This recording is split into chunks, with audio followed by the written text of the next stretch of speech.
안녕하세요. 반갑습니다. 허브경제TV 한상욱입니다. 금일 같이 한번 살펴볼 종목은 셀트리온이고요. 같이 한번 보도록 하겠습니다. 주주분들께 오늘 하루도 굉장히 고생들 많으셨다는 말씀을 드리면서 시작하도록 하겠습니다.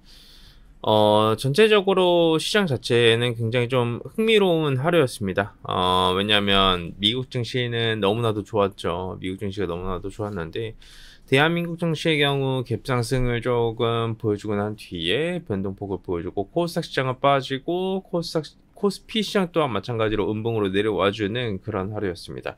그러면 수급 상황은 어떤지, 현재 주가 흐름은 어떤지 이런 부분을 같이 한번 좀 볼 수 있도록 하겠습니다. 집중해서 한 번씩 들어봐 주시고요. 기본적으로 코스피 시장은 플러스 0.11% 상승을 해주고 있습니다. 코스닥 시장은 마이너스 0.1% 하락을 해주고 있고요.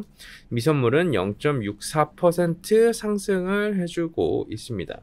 이 와중에 코스피 시장은 외국인 2232억 매수, 기관이 320억 매수, 코스닥 시장은 외국인 400억 매도, 기관 620억 매수에 들어와주고 있습니다. 선물 시장은 좀 좋지 않은 모습을 보여주고 있고 달러 선물 매도 포지션이 잡혀지면서 전체적으로 나쁘지 않은 시장의 흐름을 보여주고 있다라고 보시면 될 것 같고요.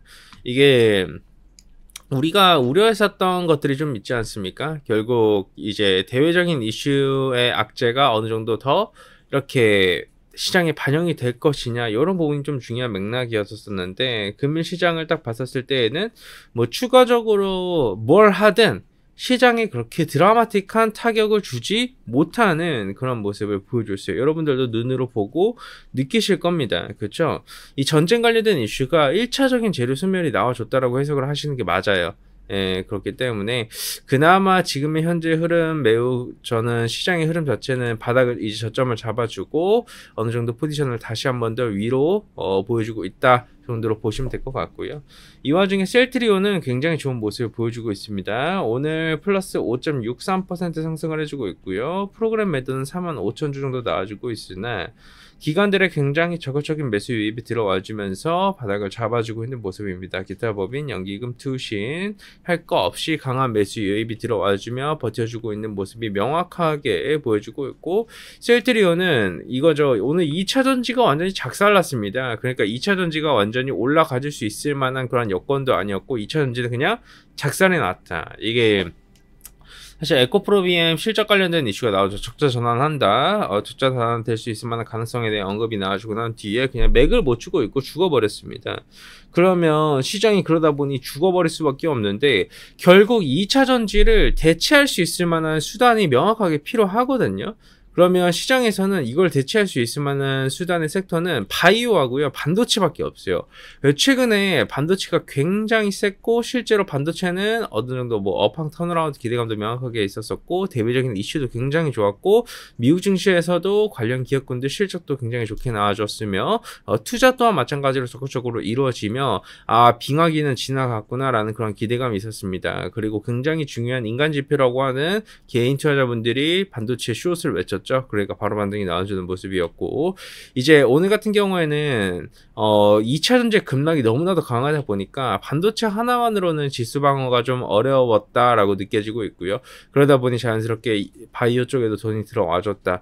이 코스피 안에서 역시나 대장주라고 표현할 수 있을 만한 셀트리온은 명확하게 5% 이상 상승을 해주면서 지수 방어에 굉장히 큰 기여를 해내주고 있다 정도로 보시면 될 것 같고 개별적으로 우리가 조금 집중을 해볼 수 있을 만한 이 호재거리는 사실 나와주지는 않았습니다. 근데 이제 바이오 테마 같은 경우에는 언제나 그랬듯이 반도체, 요즘 반도체라고 하면 사실 온 디바이스 AI, 스마트폰, 그리고 갤럭시 부품 관련 기업군들 위주로 돈이 들어가주는 모습이었었으나, 그걸 제외하고는 이제 바이오시밀러 쪽이 좀 초강세 흐름을 보여주고 있고, 사실 바이오시밀러라고 하면 제가 여러 차례 수차례 브리핑도 드렸었고, 말씀도 많이 드렸었는데, 24년도 바이오시밀러 같은 경우에는 세컨 웨이브가 출범되는 그런 한 해라고 보시면 될 것 같아요. 특히 23년도 같은 경우에는 셀트리온이 이런 휴미라 테슬라 BS의 좀 부진으로 인해서 10월달 뭐 헬스케어 합병 모멘텀 이전까지만 해도 주가는 초약세 흐름을 보여줬어요. 좀 소외당한 대표적인 대형주라고 보시면 될 것 같은데, 이런 휴미라 시밀러 자체가 24년도부터 이런 공급의 수직 계열화로 인해 가지고 어느 정도 오리지널 휴미라가 선호 의약품에서 제외됨에 따라서 이런 시밀러 기업군들의 침투율이 굉장히 높아질 수밖에 없어요. 제가 이 시밀러 기업군들에 대해서 이제 수차례 한번 말씀드린 적이 있는데, 바이오 시밀러는 기본적으로 주가 상승에 제한폭이 걸려 있어요. 그러니까 오리지널 의약품 대비해서 주가 상승이 절대로 그것보다 높게 갈 수가 없어요. 그래서 만년 저평가를 받는 이유가 시밀러 기업군들은 만년 저평가를 받아줄 수밖에 없어요. 대표적으로 뭐 삼천단제약 같은 기업이 아일리아 바이오 시밀러를 개발한다라고 해서 그 시장의 침투율을 높여가며 이제 점유율을 늘려간다라고 해서 그 기업이 제대로 된 밸류에이션 측정을 받지를 못한 이유 자체가 바이오 시밀러라는 그 태생적인 한계점이 있기 때문이라는 거예요.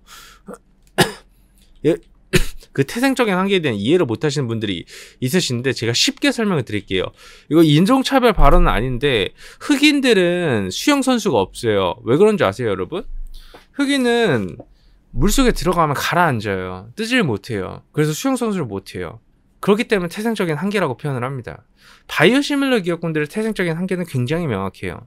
그래서 이 바이오 업계에 있는 기업군들이 조금 특히 셀트리온이 대표적인 기업이기도 하고 시밀러라는 한계점을 받고 있으나, 사실 24년도 같은 경우에는 이제는 어떻게 보면 신약 개발 회사로서의 이런 위로 올라가주는 그런 단계이다 보니 주주분들께서 그런 부분 좀 기대를 해볼 수 있지 않을까 싶습니다.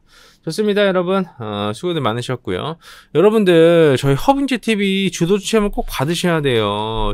저번 주도 저희가 24.7%, 저번 주도 25%, 이번 주도 지금 벌써 시작을 하자마자 수익 청산을 시키고 있습니다. 굉장히 가시적인 결과물로 우리 주주분들께 인사를 드리고 있고요. 저희 허빙제팀은 언제나 그렇듯이 실력으로만 증명하는 회사다라는 점에 대해서 꼭 명심하시고 명심하셨으면 좋겠습니다. 신청하시는 방법은 굉장히 간단합니다. 유튜브 보시면 댓글에 저희 카카오톡 채널 링크 있고요. 누르시고 무료정보 신청 누르신 다음에 저희 셀트리온 보고 왔습니다 정도까지만 남겨주시면 될 것 같고요. 특히 이제 저희가 24년도 이 업종의 섹터와 공정 종목을 완벽하게 정리를 해놨습니다. 24년도 종목 로드맵을 정리를 해놨고요. 신청해주시는 분들한테 이 종목 맵 또한 마찬가지로 제공해드릴 예정입니다. 이번엔 디스플레이 편을 저희가 준비를 해놨고, 산업 전체의 구조를 알게 되면 종목 발굴이 굉장히 쉬워지고 더 즐거워질 수 있으시니까 꼭 한 번씩 신청해보셨으면 좋겠습니다. 특히 요즘 들어서 디스플레이 관련 기업군들이 주목을 받아줄 수밖에 없죠. 왜? 요즘에 애플, 뭐 메타버스, 삼성 메타버스 이슈 다시 나오기 시작을 하죠. 이번 주에 꼭 여러분들이 체크를 하셔야 되는 키워드다 라고 보시면 될 것 같습니다. 수고들 많으셨고요. 제가 내일 또 인사드릴 수 있도록 하겠습니다. 감사합니다.